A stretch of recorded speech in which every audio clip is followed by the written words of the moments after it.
वाहिगुरु जी का खालसा, वाहिगुरु जी के प्रति सतनाम जोहार। भाई साहब, मानवता चैनल देख रहे सभी दर्शकों का बहुत बहुत स्वागत है। मैं हूं जगदीश सिंह। आज भाई साहब मानवता चैनल में महत्वपूर्ण विषय को लेकर हम सब दोबारा फिर से हाजिर हो गए हैं। हमारे साथ जुड़ गए हैं एडवोकेट संतोष साहू साहब। बहुत बहुत स्वागत है संतोष साहू जी प्रोग्राम में आज का। हमारे साथ टी आर खोटे साहब जुड़ गए हैं, सामाजिक कार्यकर्ता और लेखक चिंतक टी आर खोटे साहब, उनका भी बहुत बहुत स्वागत है। हमारे साथ विजेंद्र सिंह साहब जो पूर्व आईपीएस अधिकारी हैं, वो भी हमारे साथ जुड़ गए हैं। बहुत बहुत स्वागत करते हैं उनका भी, विजेंद्र सिंह साहब का। आज के इस कार्यक्रम को शुरू करने से पहले मैं आज का जो मूल विषय है उस पर, ज्वलंत मूल विषय है, ज्वलंत समस्या, लोगों का जो देशव्यापी जो विरोध किया जाता है, उस सवाल को लेकर आज हम लोग शामिल हो रहे हैं। भारत का संविधान का विरोध सामान्य वर्ग के कुछ लोगों के द्वारा हमेशा या समय समय पर बार बार क्यों किया जाता है, चाहे वो 9 अगस्त 2018 की जंतर मंतर हो या रामलीला मैदान नई दिल्ली। ये हमारा सवाल है। और दूसरा सवाल ये है कि क्या भारत का संविधान असमानता को जन्म देता है या जातिवाद, जबकि भारत के संविधान को दुनिया भर के विद्वानों ने सर्वश्रेष्ठ संविधान माना है। ये हमारा आज का भूमिका के तौर पर हमारे मुख्य सवाल है। और इस पर हम आज बारी बारी से हमारे जो बुद्धिजीवी विद्वान जन हैं उनसे हम डिबेट करेंगे, डिस्कस करेंगे। और इस पर बहुत चिंतनशील विचारधारा के साथ में आज की इस परिचर्चा को हम शुरू करना चाहेंगे, क्योंकि भारत के अंदर में आजादी के बाद जो प्रत्येक नागरिक को हक अधिकार या मौलिक अधिकार जो देता है वो भारत का संविधान है, जिसमें सभी को बराबरी का हक है। तो मैं इस सवाल को लेकर अधिवक्ता और सामाजिक कार्यकर्ता और ओबीसी मोर्चा के प्रदेश अध्यक्ष संतोष साहू साहब के पास मैं सवाल को लेकर जाना चाहूंगा। संतोष साहू साहब, आपको आप एक विधिवेत्ता और अधिवक्ता भी है, तो आज के जो हमारे प्रमुख सवाल हैं ये ज्वलंत सवाल हैं भारत देश के प्रत्येक नागरिक के लिए और बहुसंख्यक समाज के लिए भी। तो मैं आज के इस सवाल को लेकर आपके पास जानना चाहूंगा कि भारतीय संविधान को लोगों के द्वारा समय समय पर विरोध क्यों किया जाता है, इस पर आप प्रकाश डालते हुए थोड़े विस्तार से आज की इस परिचर्चा पर अपने विचार रखें। संतोष साहू साहब। भाई साहब, मानवता में आए सभी वक्ता विद्वान साथियों को नमो बुद्धाय, जय मूल्यवासी। भाई साहब, मानवता के सीईओ भाई मेघराज सिंह जी, भाई जगदीश सिंह जी, आपको भी बहुत बहुत धन्यवाद। और भारत के संविधान का विरोध सामान्य वर्ग के कुछ लोग क्यों करते हैं, जैसा कि आपका सवाल है, चाहे 9 अगस्त 2018 को जंतर मंतर पर भारतीय संविधान को संसद से महज 1 किलोमीटर की दूरी पर सार्वजनिक रूप से जलाया गया, जिसका देशव्यापी विरोध हुआ, और भारत का संविधान जैसे बनकर तैयार हुआ तो इस देश में रामलीला मैदान नई दिल्ली में भी भारत के संविधान की कॉपियों को प्रतीक रूप से जलाया गया। आए दिन संविधान को लेकर लोग तरह तरह की बातें करते हैं कुछ लोग। तो मैं इस विषय पे कहना चाहता हूं कि भारत के संविधान का विरोध वो लोग करते हैं जो समानता को स्वीकार नहीं करते, भाईचारा को स्वीकार नहीं करते, न्याय पे आधारित समाज रचना को स्वीकार नहीं करना चाहते, और वो वर्चस्ववादी व्यवस्था को निरंतर बनाए रखना चाहते हैं।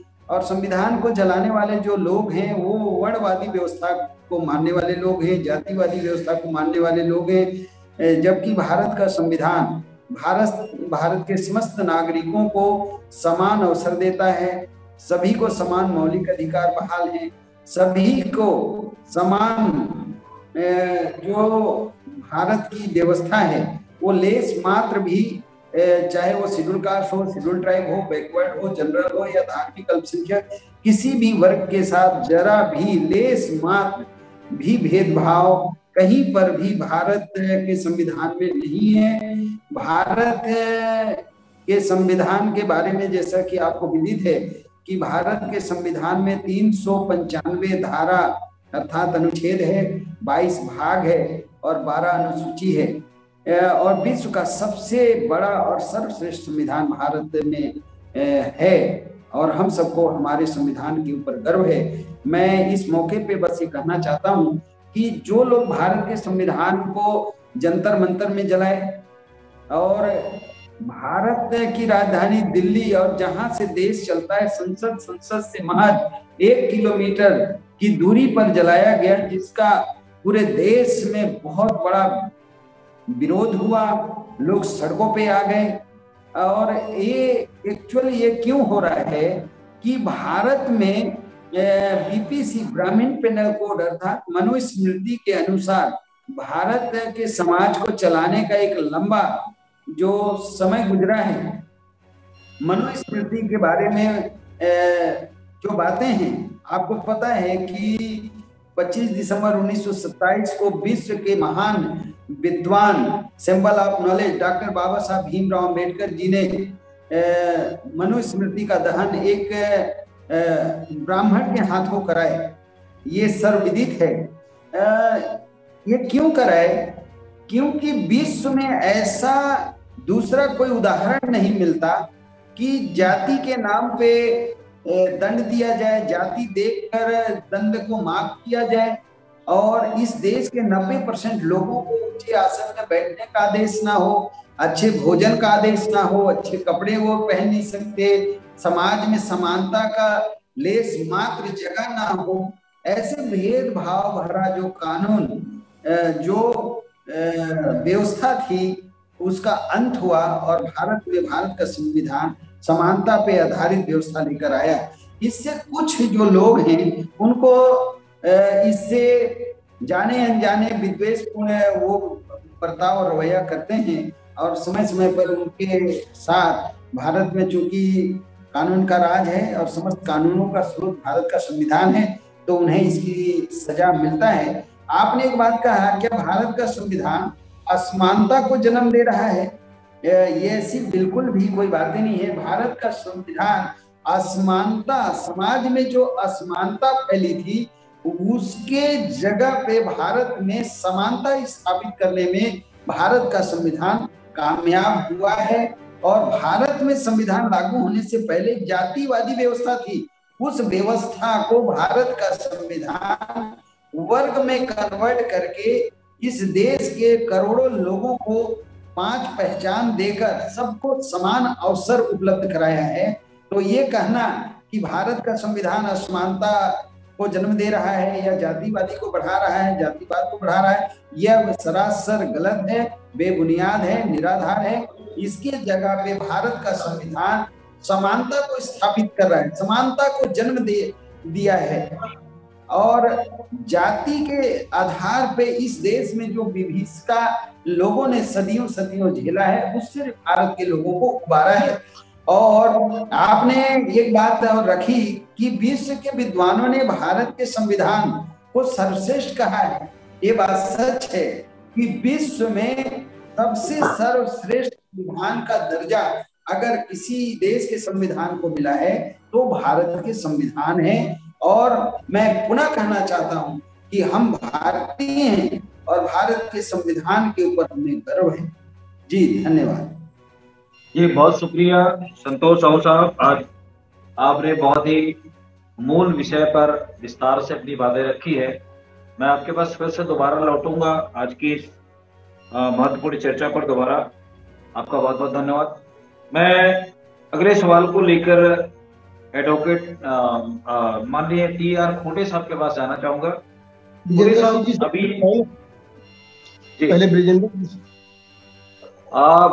वीरेंद्र सिंह जी दिख नहीं रहे, मेरे ख्याल से वो लेफ्ट हो गए हैं हमारे प्रोग्राम से। और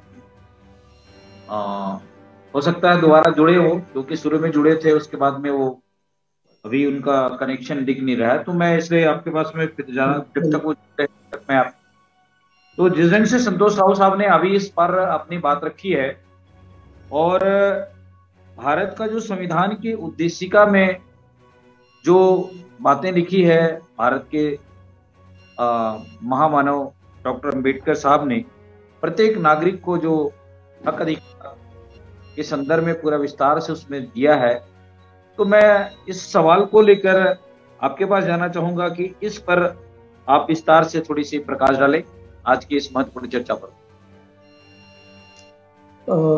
मैं मानवता चैनल को बहुत बहुत धन्यवाद देता हूं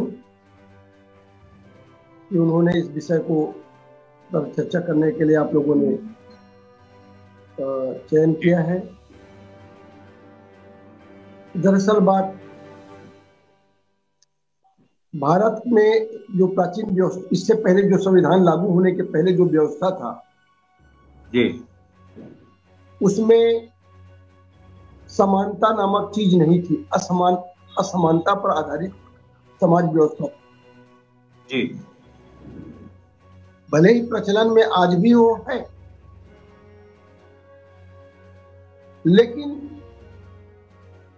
26 जनवरी जब ये नया संविधान बना तो उसमें जो मौलिक अधिकार डाले गए और प्रस्तावना रखा गया, प्रस्तावना में ही रखा गया समता, स्वतंत्रता, बंधुत्व और न्याय की बात की।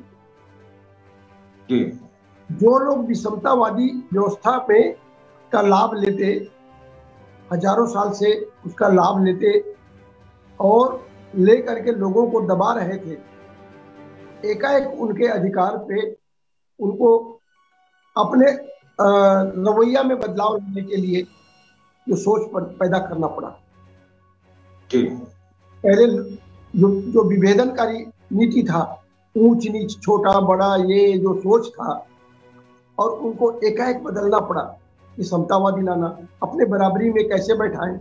ब्राह्मण किसी शूद्र को अपने बराबरी में बैठाने में आज भी संकोच करता है। जी। आज भी जो आपने सुना होगा, उप मुख्यमंत्री उत्तर प्रदेश में, अभी उसको स्टूल मंत्री बोलते, केशव प्रसाद मौर्य, उनको मुख्यमंत्री बैठक में, सारे मंत्रियों के बैठक में एक स्टूल दिया गया, बाकी लोग कुर्सी में बैठे, उनको स्टूल दिया गया। आप सोच सकते हो एक मुख्यमंत्री के पद में रहते हुए उस व्यक्ति के साथ किस तरह का तौहीन किया जाता है। ये तो कितने साल बाद, 70 साल बाद, पिछले 65 साल 70 साल बाद की बात है, 5 साल पहले की, 4 साल पहले की घटना है। जी। जब इतनी बड़ी घटना आज के तारीख में हो जाता है, मेरा लगता है मेरा ये हो रहा है, मैं इसको स्विच ओवर करके बोलूंगा, एक्चुअली मेरा खत्म होने वाला है नेटवर्क। जी। तो मैं यही कहना चाहता था कि जो लोग विषमतावादी व्यवस्था के सोचने वाले लोग हैं और नया संविधान चालू हो गया, समता पर आ गया, ये उनको टॉलरेट नहीं हो रहा। उन्होंने हजारों साल तक लोगों को जूते के नोक पर रखा। आज भी कुछ लोग बोलते हैं, कुछ लोग आज भी बोलते हैं, और वही मानसिकता के लोग, क्योंकि यहाँ पर जो गैर बराबरी पर जो स्थापित मानसिकता है, वो समाज जो समानतावादी व्यवस्था पर वो आज भी स्वीकार नहीं कर रहे। सबसे बड़ी चीज ये है, और इसमें संघ का बहुत बड़ा हाथ है। राष्ट्रीय स्वयंसेवक संघ इस जो समतावादी विचारधारा का घोर विरोधी है। वो मुट्ठी भर ब्राह्मणों का साम्राज्य स्थापित चाहता है। कहने को तो हिंदू की बात करता है, लेकिन अभी भी उनमें चितपावन ब्राह्मण के सिवाय कोई किसी को आगे नहीं, उसमें लीडरशिप में आने नहीं दिया। अभी भी ब्राह्मणों का वर्चस्व है उसमें, संघ में, और जो संघ चलाता है वो हिंदू, केवल हिंदू सवर्णवादी मानसिकता वाला हिंदुत्व है। आज भी उनकी हिम्मत हो रही है इस विषय पर चर्चा करने के लिए, बोलने के लिए, मुंह पे खुल के बोल रहे हैं। दूसरी चीज, अधिकार। इनको अधिकार लिखित रूप में इस देश के मूल निवासियों को, खास करके शूद्रों को, जो धन संपत्ति और बाकी व्यवस्था है राजकाज में, हिस्सादारी नहीं था। अब इस संविधान के आने से यह हिस्सादारी मिल गई। वो कैसे उनको टॉलरेट हो? जिनको उन्होंने गुलाम बनाकर, दरिद्र बनाकर, शोषित बनाकर, दलित शोषित स्थिति पर लाके रखा हुआ है। मैंने दो मानसिकता को सोचना होगा।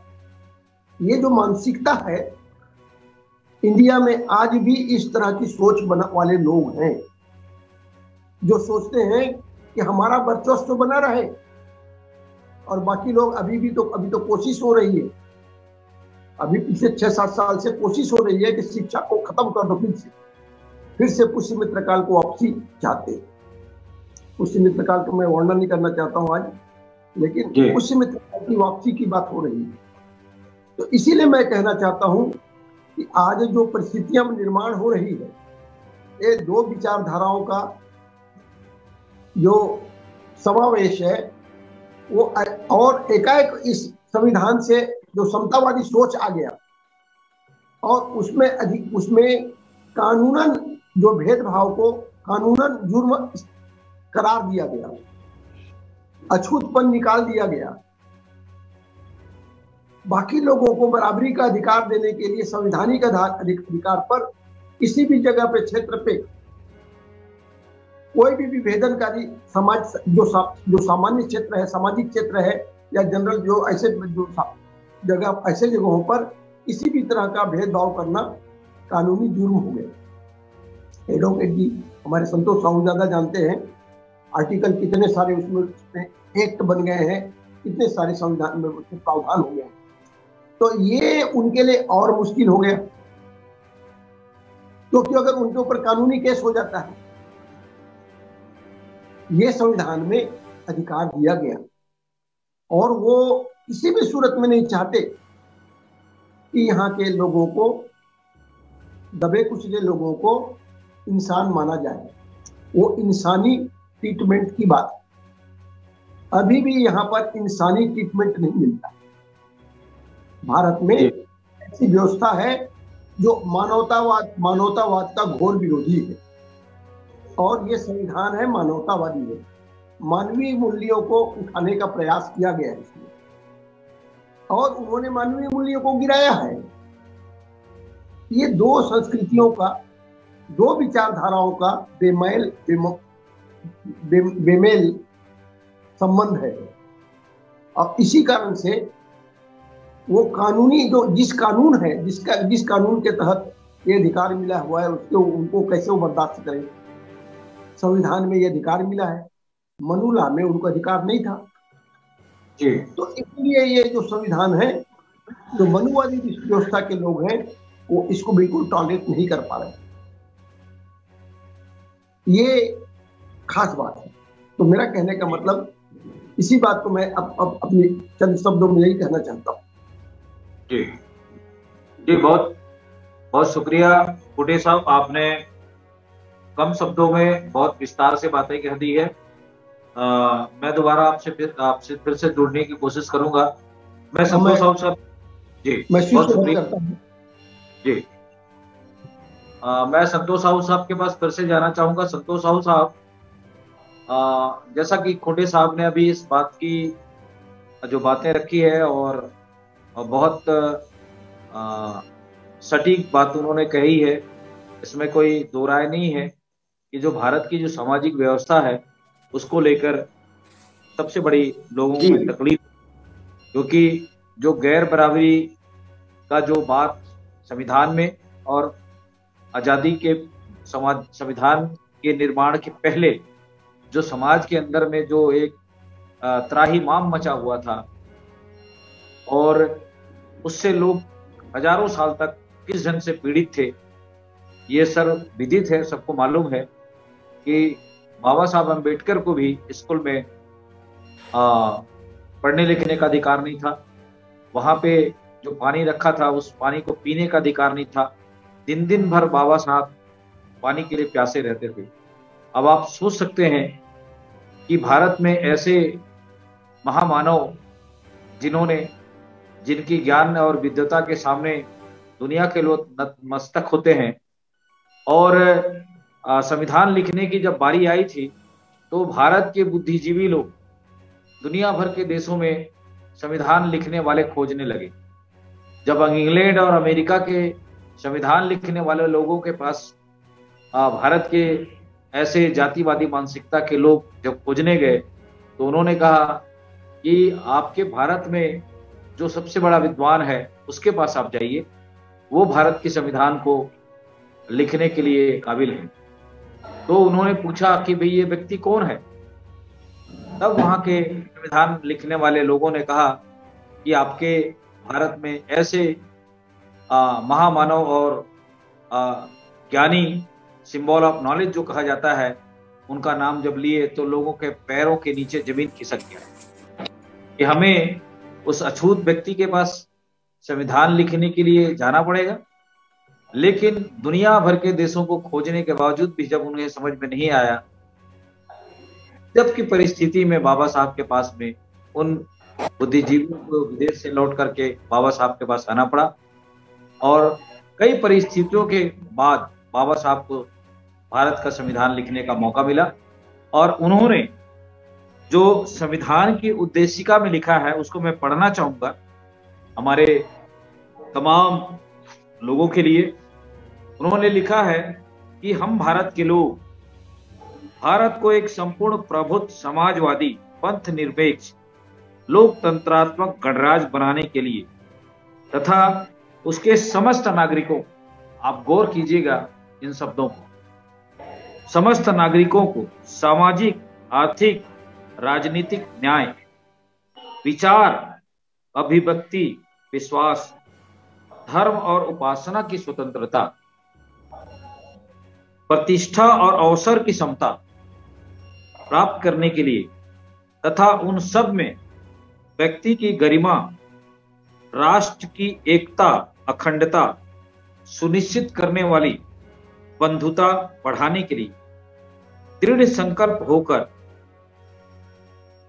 अपनी संविधान सभा में आज तारीख 26/1/1939 ईस्वी को एतद द्वारा संविधान को अंगीकृत, अधिनियमित और आत्मार्पित करते हैं।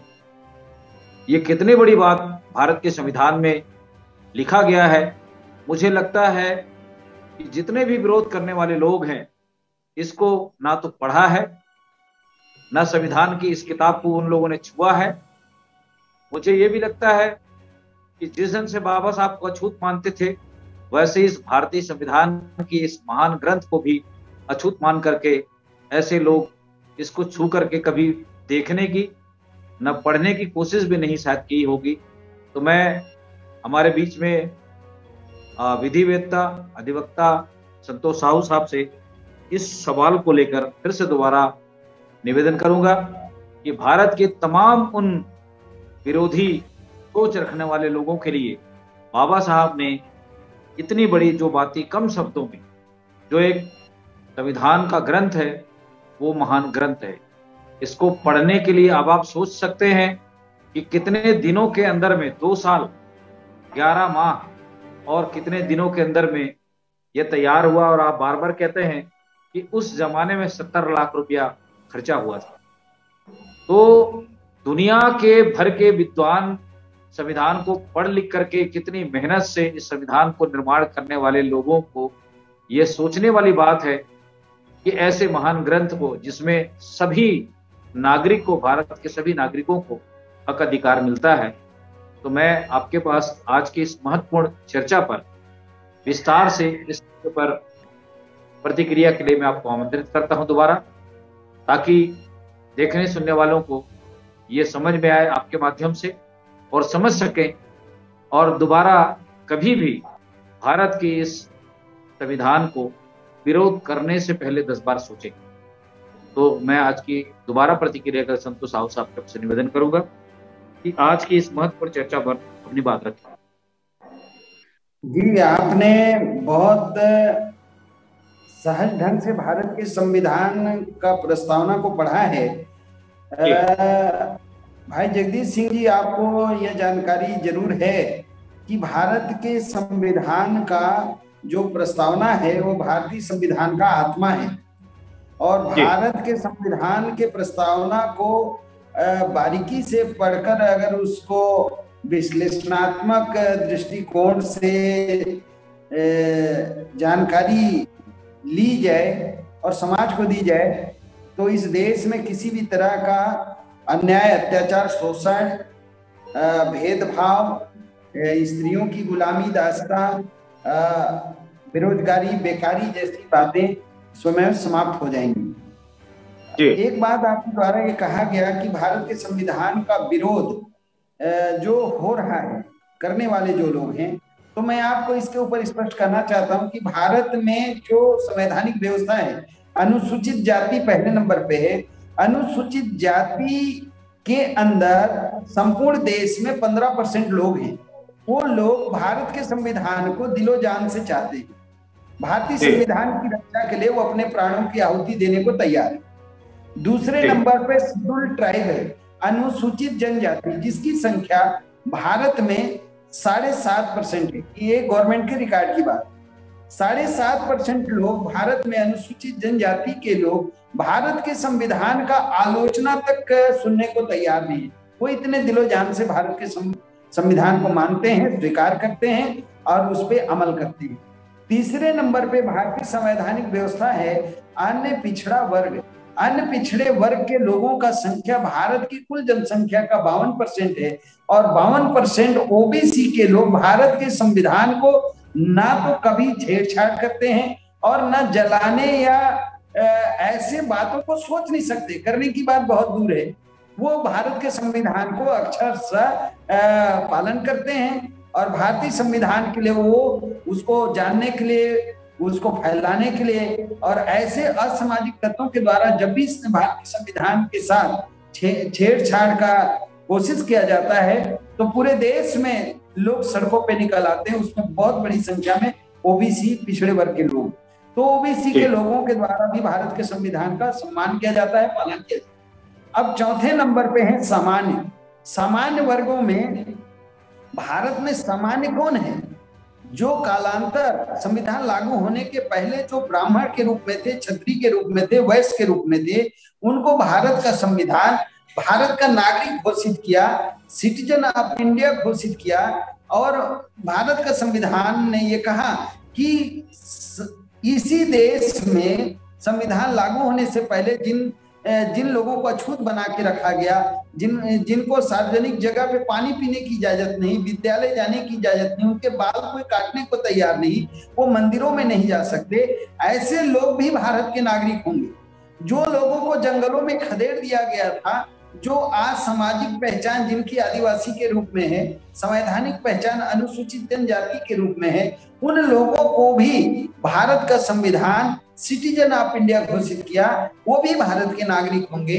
जिन लोगों को मनुवादी व्यवस्था में सछूत बना के रखा गया, वर्ण व्यवस्था में शूद्र बना के रखा गया था, उन लोगों को भी भारत का संविधान भारत का नागरिक घोषित कर दिया। और जो विशेषाधिकार संपन्न इस देश में रहे, ब्राह्मण के रूप में, क्षत्रिय के रूप में, वैश्य के रूप में, उसको भारत का संविधान उनको भी भारत का नागरिक घोषित कर दिया।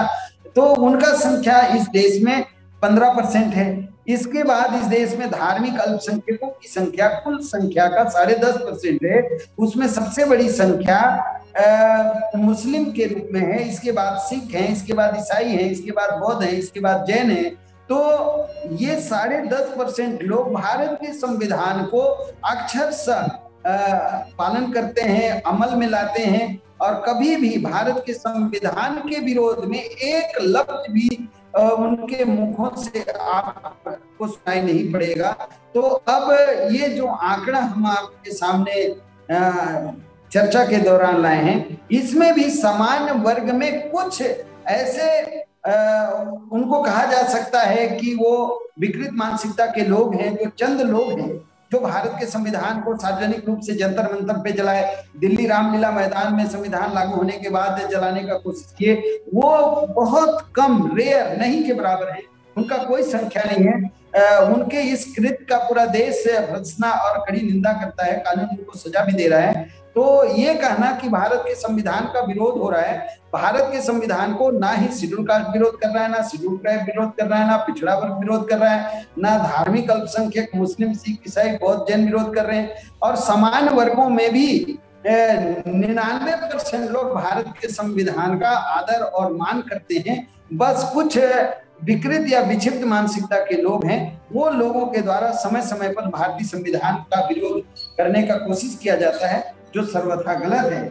मैं एक बात कहना चाहता हूं कि भारत के संविधान के अस्तित्व में आने के बाद भारत में मानवता पे आधारित समाज रचना की कल्पना की गई है, और ये कानून बनाकर समय समय पे भारतीय, आपको ये जानकारी है कि भारत के सीमा के अंदर समस्त कानूनों का स्रोत भारत का संविधान। भारत के संविधान के अंदर राष्ट्रपति का पद है, भारत के संविधान के अंदर भारत के सुप्रीम कोर्ट है, भारत के संविधान के अंदर संसद का गठन है, भारत के संविधान के अंदर विधानसभा, विधान परिषद का गठन है, राज्यपाल का पद है, पंचायत राज अधिनियम है, और मौलिक अधिकार हैं, और विदेश विभाग का मामला है, कल्याणकारी कार्यों का मामला है। ये इतना बेहतरीन संविधान भारत में जो बन सका, वो समस्त भारत के महान जो लोग हैं, हमारे जो पुरखे हैं, उन्होंने बनाया है। और एक बात मैं आपको बताना चाहता हूँ कि भारत के संविधान को बनाने के लिए विधिवत संविधान सभा का चुनाव हुआ, चुनाव के द्वारा भारत के संविधान को बनाया गया है। हाँ, ये सही है कि जो 16 कमेटियां थी, उनमें प्रारूप बनाने की जो कमेटी थी, उसकी जिम्मेदारी जुलाई 1947 में भारत रत्न महामानव, सिंबल ऑफ नॉलेज, डॉक्टर बाबा साहब भीमराव अम्बेडकर जी के कंधे पे आया। उस कमेटी में 7 लोग थे, 7 सदस्यीय कमेटी थी। उसमें एक बीमार थे, एक विदेश चले गए, एक की मृत्यु हो गई, और ऐसे चलता रहा। और उन सदस्यों ने स्वीकार किया कि भारत के संविधान के प्रारूप का पूरी तरीके से अगर किसी के ऊपर ये जिम्मेदारी आ पड़ी थी, तो वो कोई और नहीं, महामानव डॉक्टर बाबा साहब भीमराव अम्बेडकर जी ही हैं, और उन्होंने ही संविधान का प्रारूप को तैयार किया।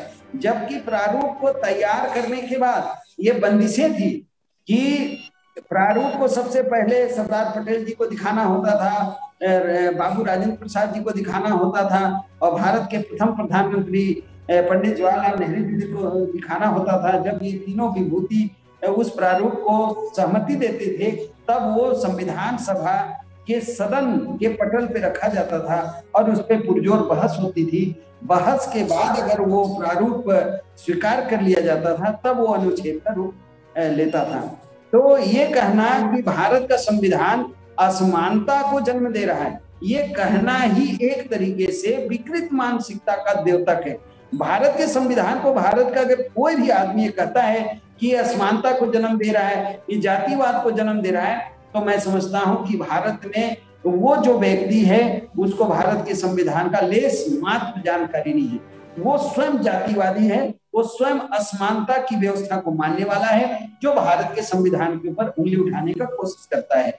जबकि विश्व में सभी देशों ने भारत के संविधान को सराहा है, और भारत के संविधान को बनाने की जो प्रक्रिया है, उसके ऊपर भी मैं आपसे अनुरोध करना चाहता हूं कि विधिवत इसके ऊपर आपके वॉइस ऑफ मानवता टीवी चैनल के माध्यम से एक एपिसोड चलाया जाए कि भारत का संविधान को बनाने का सबसे पहला सुझाव कौन दिया, बनाने की प्रक्रिया क्या थी, ये कौन सी कमेटी थी जिसके ऊपर इसकी जिम्मेदारी आई, अंग्रेजों का इसमें क्या भूमिका था, विश्व के अन्य देशों में से इन भारतीय संविधान को बनाने के लिए क्या आवश्यक सामग्री ली गई, वो क्यों ली गई, और संविधान सभा में कितने सदस्य थे, सामान्य वर्ग के कितने सदस्य थे, मुस्लिम कितने थे, एंग्लो इंडियन कितने थे, सिख कितने थे, शेड्यूल कास्ट के कितने थे, शेड्यूल ट्राइब के कितने थे, बैकवर्ड के कितने थे, संविधान सभा में संविधान को बनाने के जो सदस्य हैं उसका भी विस्तृत एक ब्यौरा आपके माध्यम से समाज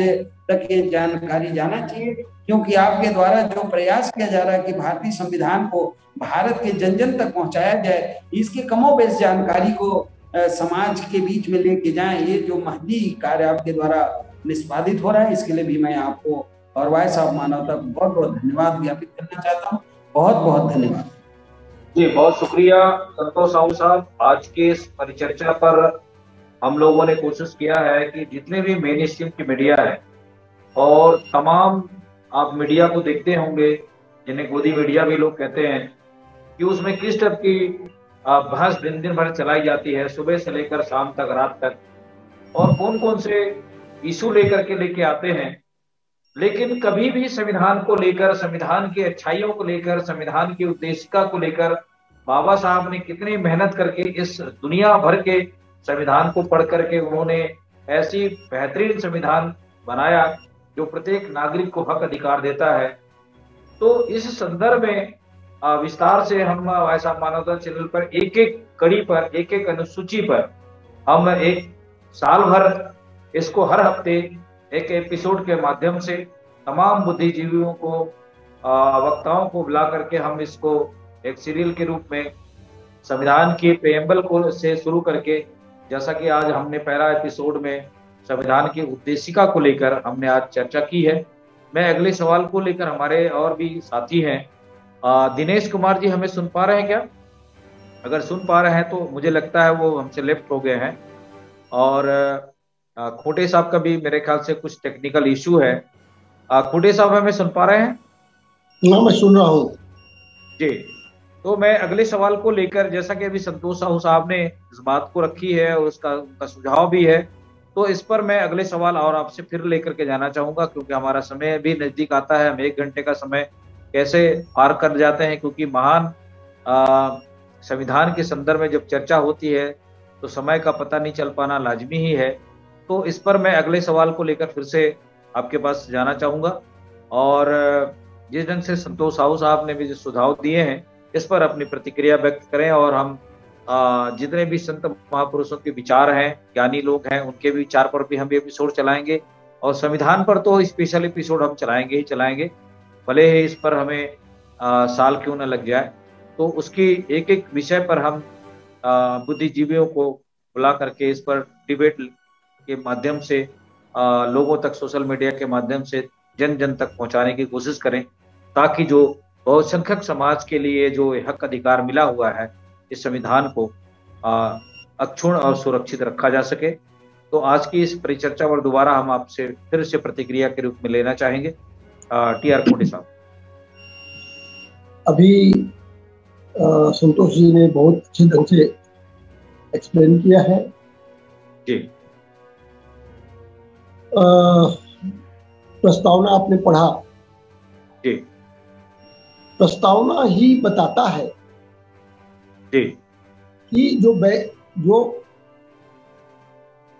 ऐसा ये प्रस्तावना क्यों लाया गया, ये लिखा क्यों गया जी। इसके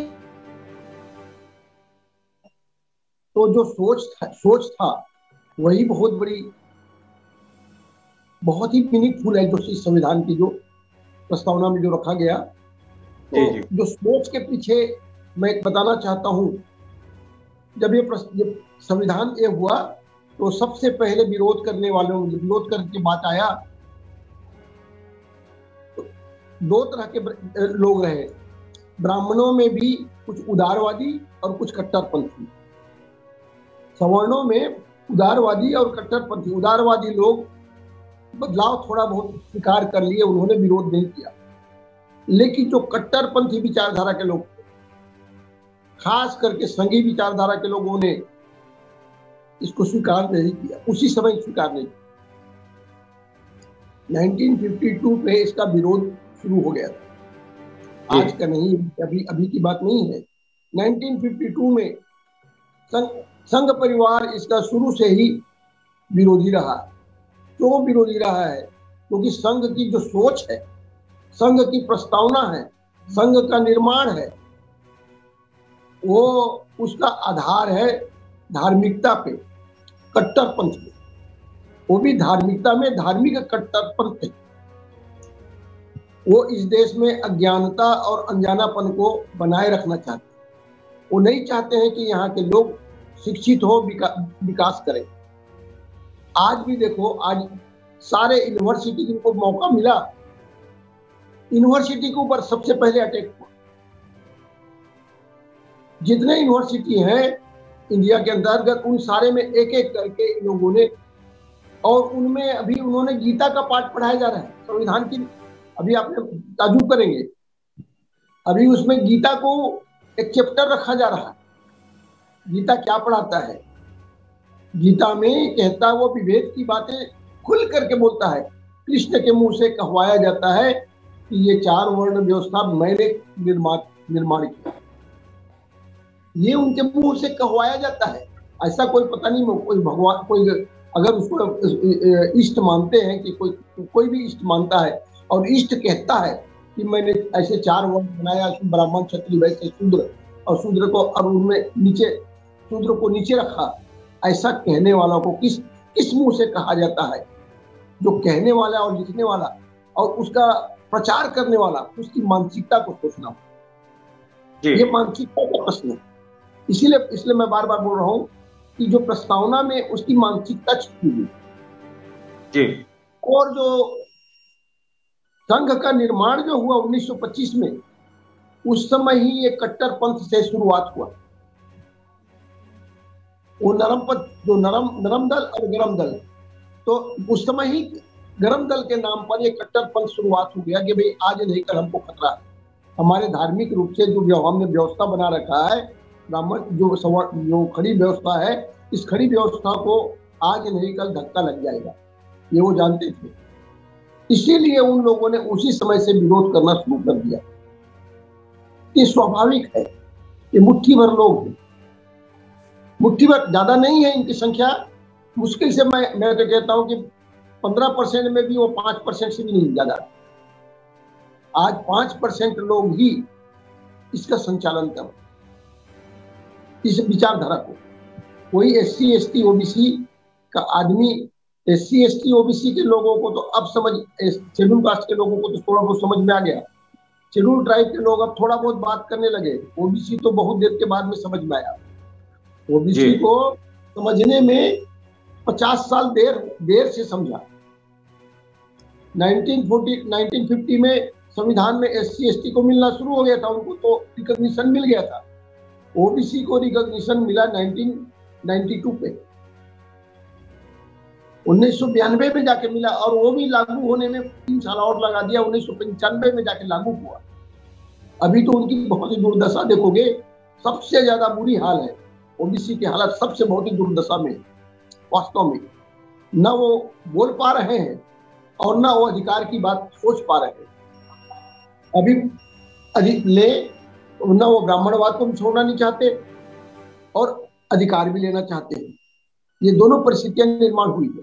इसके ऊपर सोचिए, इसको तर्क करना चाहिए इनके ऊपर कि आज OBC की परिस्थिति अभी, इसीलिए अभी भी संविधान के प्रति जिस तरह का जो सोच पैदा होना चाहिए, या इस तरह का जो शिक्षा का प्रचार होना चाहिए, जन जन तक फैलना चाहिए संविधान की बातें, अभी तक नहीं पहुंच पाया। इसको दूर रखा गया क्योंकि मौलिक अधिकार की बात करता है, और अधिकार की बात अगर समझ में आ जाए तो क्रांति हो जाएगी। इसीलिए क्रांति यहाँ नहीं हो रहा है। क्रांति इसलिए नहीं हो रहा है, मैं आज ही गया था, मैं अभी राजीव मेला होके आ रहा हूँ। अभी मैं राजीव मेला से होके आके मैं आपको बोला तो देखा आपका चालू हो गया था। मैं वहाँ की स्थिति देख रहा था। एक माघी मेला से माघी पूर्णिमा से लेकर 1 महीना चलता है मेला, और मैंने स्तर को देखा। पूरा छत्तीसगढ़ का पूरा वो साहू बेल्ट है, पूरा वो राजीव से चारों तरफ का पूरा बेल्ट है। इतनी अशिक्षा, इतना माने रात भर ऐसे घूम रहे हैं, और अपना जो कमाई है, जो अभी जो पैसा जो धान का उपज हुआ होगा, उसकी जो कमाई है, उसमें कम से कम एवरेज प्रति परिवार 2 से 2,500 रुपया कम से कम ऐसी साधारण फूक देता है मेला में, और 1 लाख से ज्यादा परिवार ऐसा मेला में फूक रहा है। सोच लीजिए 200 करोड़ रुपया हमारा पानी में बहेगा, 200 बड़े, और उसमें क्या मिल रहा है? ना उसमें ज्ञान है, ना उसमें ध्यान है, केवल भीड़ है, भीड़ तंत्र, भेड़ तंत्र। उसमें भी बहुत तरह की चीजें, मैं और बहुत सारी चीजें मैं बोलना नहीं चाहता।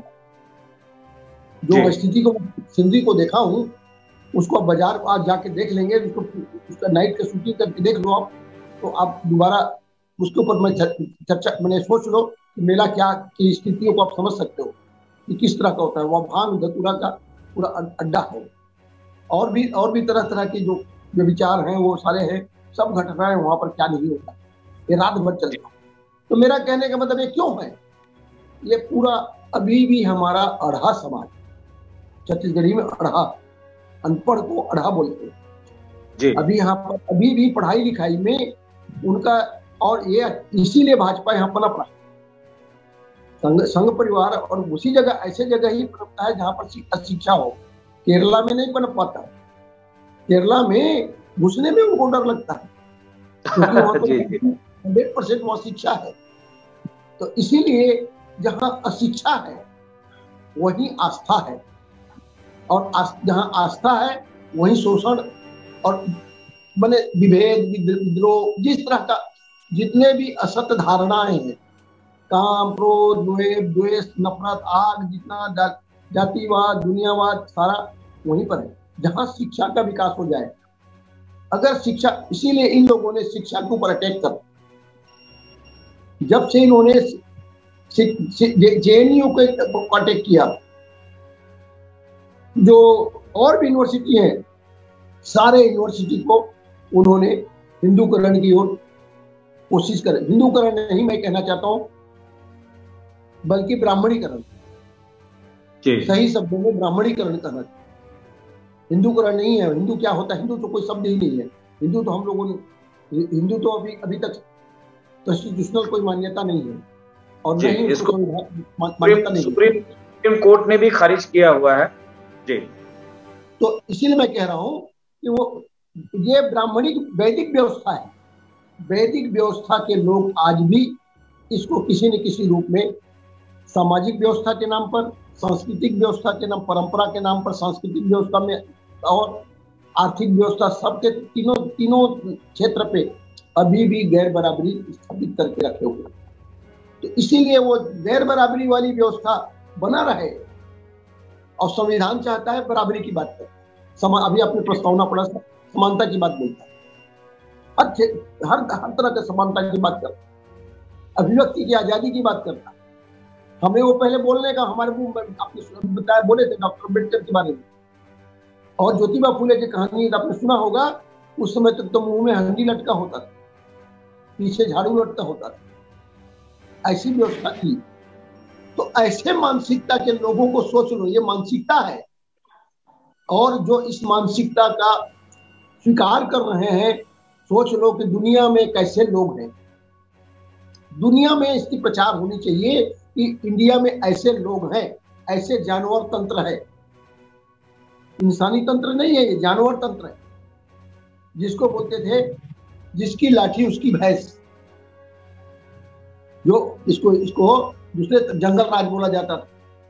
आज भी जंगल राज है, और जंगल राज के लोग ही इसका विरोध कर रहे हैं। जो जंगल राज का की बात उसको मान्यता देते हैं, तो ऐसे लोग ही आज इतने एडवांस देश, दुनिया बढ़ रहा है, आगे विकास हो रहा है, लेकिन इंडिया गिरते जा रहा है। आज उसकी अर्थव्यवस्था चौपट हो गई, पूरी तरह से ध्वस्त कर दिया गया। अभी कितने देर लगेंगे इसकी बेरोजगारी और महंगाई को नॉर्मलाइज करने में? अभी तो मुझे समझ में नहीं आता कि मैं इसके ऊपर कोई अभी चर्चा करिए तो कभी देखेंगे, इसके ऊपर बात करेंगे। तो मेरा कहने का मतलब, ये जो सोच वाले लोग, ये जो संकीर्ण विचारधारा के लोग, ये खतरनाक विचारधारा के लोग, और विश्व के लोग आज इस बात को रिकॉग्नाइज कर रहे हैं, महसूस कर रहे हैं। अमेरिका ने संघ को बैन कर दिया है। अभी आपने सुना होगा उनके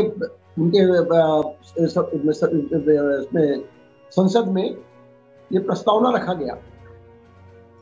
जो हरिद्वार की घटना घटी उसमें जो दिया जो भाषण दिया गया, ये मारो इसको काटो, ये जो बात हुआ उसको लेकर के वहां पर पढ़ा गया, यूएनओ में पढ़ा गया। इसका मतलब आज नहीं कल इंडिया का ये जो कट्टरपंथी वर्ग है, मैं नाम नहीं लेना चाहता हूँ कौन लोग हैं, आप समझदार हो, तो ये कट्टरपंथी लोग हैं, आज नहीं कल आइडेंटिफाई हो रहे हैं, विश्व के लोग आइडेंटिफाई कर रहे हैं। और इनका आइडेंटिफिकेशन हो जाए, जितनी जल्दी आइडेंटिफिकेशन हो जाए और हमारे लोगों को समझ में आ जाए, SC ST OBC के लोगों को समझ में आ जाए कि उनकी अधिकार कौन छीन रहा है, तो क्रांति आ जाए। जब तक ये नहीं आएगा तब तक क्रांति नहीं आएगी। हमारी शांति हमने समझौतावादी में, अभी भी हम उसको पाए लगी करने में हमको खुशी लगता है।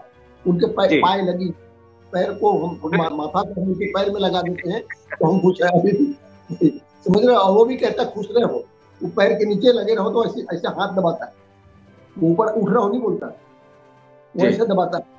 जी, आपकी प्रतिक्रिया की बातें सारी आ चुकी है खोटे साहब। मैं हमारा समय भी हमारे आज की इस परिचर्चा को यही रोकने की इजाजत देता है।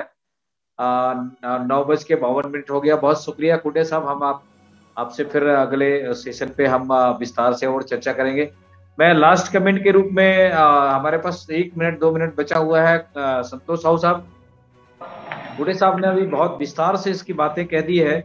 हालांकि जब भी हम खोटे साहब के पास सवाल को लेकर जाते हैं, उनके पास इतना विस्तार से ज्ञान का खजाना है कि वो समय कम पड़ जाता है। तो हम इसीलिए बार बार इस सेशन को स्टेप बाय स्टेप करने की कोशिश करेंगे ताकि लोगों को और धीरे विस्तार से समझ में आ जाए। जगदीश जी, आप शेड्यूल बनाओ, सप्ताह में आप क्या क्या किस विषय में कब क्या क्या बोलना है, और शेड्यूल पहले से आप दे देंगे तो इससे क्या होगा, उसका चर्चा में अच्छा लगेगा। और तैयारी करके लोग आएंगे तो उसमें विषय में तब हमारा तथ्यात्मक ढंग से और अच्छे ढंग से आज के बाद ये स्पष्ट हो गया है कि आज ही हमारा पहला एपिसोड है संविधान के इस उद्देशिका को लेकर। हम नेक्स्ट सेशन पर हम एक दिन पहले बिफोर टाइम लोगों को इंफॉर्मेशन कर देंगे, और जितने भी आप लोगों के संपर्क में नेटवर्क में बुद्धिजीवी हैं, नए जो बुद्धिजीवी हैं, ज्ञानी लोग हैं, उनको हम बुला करके डिबेट में शामिल करेंगे और विस्तार से चर्चा करने की कोशिश करेंगे। और मैं बहुत शुक्रिया खोटे साहब। मैं संतोष साहब जी से निवेदन करूंगा कि लास्ट कमेंट के रूप में अपनी प्रतिक्रिया दें, संक्षिप्त में दें। हमारे पास 1 मिनट का समय है। संतोष साहब। जी, अभी जो भी बातें आई उसके साथ हम स्पष्ट हमारा ये अभिमत है कि भारत का संविधान सर्वमान्य है और इसमें असमानता या जातिवाद नाम का कोई चीज नहीं है, और भारत का संविधान विश्व का सर्वश्रेष्ठ संविधान है। इस पे हमें पूरा विश्वास है, भरोसा है, और भारतीय संविधान पे हमें गर्व है। आपने मुझे अवसर दिया इसलिए जी, मैं आज की इस महत्वपूर्ण परिचर्चा पर लास्ट कमेंट के लिए मैं फिर से दोबारा खोटे साहब से निवेदन करूंगा कि आज की इस महत्वपूर्ण सारगर्भित चर्चा पर बहुत सारे विस्तार से चर्चा हुई है, और मुझे लगता है हमारे दर्शकों को, हमारे बहुसंख्यक समाज को जरूर इसका लाभ मिलेगा। मैं खोटे साहब से लास्ट कमेंट के रूप में उनसे फिर से आज की इस ऐसे महत्वपूर्ण चर्चा के लिए उनकी प्रतिक्रिया लेना चाहूंगा ताकि हम आज के इस कार्यक्रम को समाप्त कर सके। खोटे साहब। बस अंतिम प्रक्रिया, मेरी प्रक्रिया यही होगी, इस संविधान का चर्चा लगातार गांव-गांव, गली-गली, घर-घर जितनी जल्दी पहुंचेंगे, और इसके ऊपर हमारी एक सोच बन रहा है। हम यहाँ से चलो गांव की ओर संविधान के साथ संविधान यात्रा हम निकालने वाले हैं, ऐसा एक सोच बन रहा है। तो हम इसको लेकर के जाएंगे, संविधान की प्रस्तावना को लेकर के इसे बनाकर, और कुछ एरिया में जाकर, हर डिस्ट्रिक्ट पे जाकर हम उसको कुछ प्रस्ताव दिखाने वाले हैं। ऐसा भी सोच बन रहा है। तो इसलिए मैं यही कहना चाहता हूँ कि हमारा यही प्रतिक्रिया होनी चाहिए कि ये संविधान जो समानता की बात, जो इंसानियत की बात करता है, मानवता की बात करता है, बेसिकली ये मानवता आधारित संविधान है। जी, बहुत शुक्रिया संतोष साहब। टीआर खोटे साहब, आपकी महत्वपूर्ण चर्चा को हम यहीं विराम देना चाहेंगे और मैं मान्यवर काशीराम साहब के अल्फाज को आज के इस अंतिम विचार के रूप में रख करके आज की इस बात को यही खत्म करना चाहूंगा। वो भी महामानव के रूप में माने जाते हैं, बहुजनों के उद्धारकर्ता थे मान्यवर काशीराम साहब, और वो बार बार कहा करते थे कि 85 पर 15 का राज नहीं चलेगा। उनका ये बहुत तथ्यात्मक और विश्लेषण है और ये सच है। और हमारे साथ आज जुड़े हुए हैं टीआर खोटे साहब, जो मान्यवर काशीराम साहब के हम सफर साथी थे, और उनकी प्रतिक्रिया भी हमारे इस संविधान के विस्तार से चर्चा पर लगातार हमारे लोगों को मिलती रहेगी। और मान्यवर काशीराम साहब का पर भी हम उनके जीवन पर भी हम एक परिचर्चा शुरू करेंगे। तो मैं चर्चा हम रखेंगे, तो मैं उनके अल्फाज को यही रखने के बाद में आज की इस परिचर्चा पर हमारे देखने सुनने वालों से यही निवेदन करूंगा कि हमारे हो रहे इस महत्वपूर्ण चर्चा को लाइक करें, कमेंट करें, शेयर करें और अपनी प्रतिक्रिया भी दें। और आज के इस कार्यक्रम के प्रायोजक हमारे डॉक्टर कृपाल सिंह साहब, मेघराज सिंह साहब का भी हम स्पेशल धन्यवाद करते हैं कि ऐसे चैनल को हमें एडॉप्ट किया है और हमारे लोगों तक, जन जन तक पहुंचाने के लिए, करोड़ों करोड़ों तक इस विचारधारा को पहुंचाने के लिए आज हमारे पास सोशल मीडिया है। हमारे नौजवान साथी जो देख रहे हैं, सुन रहे हैं, उनको आज लाभ मिलेगा। बहुसंख्यक समाज के लोगों के पास स्मार्टफोन है और मुझे लगता है कि इस लाइव प्रोग्राम में हमारे लोगों को, जो अमेरिका से स्टूडियो से हमारा ये लाइव प्रोग्राम में अपडेट हुआ है, मैं आज के इस कार्यक्रम को यही समाप्त करूंगा। जय भीम, जोहार, वाहेगुरु जी का खालसा, वाहेगुरु जी के फतेह। मैं धन्यवाद करता हूं टीआर खोटे साहब का, संतोष साहू साहब का, विजेंद्र सिंह साहब का। शुक्रिया, धन्यवाद।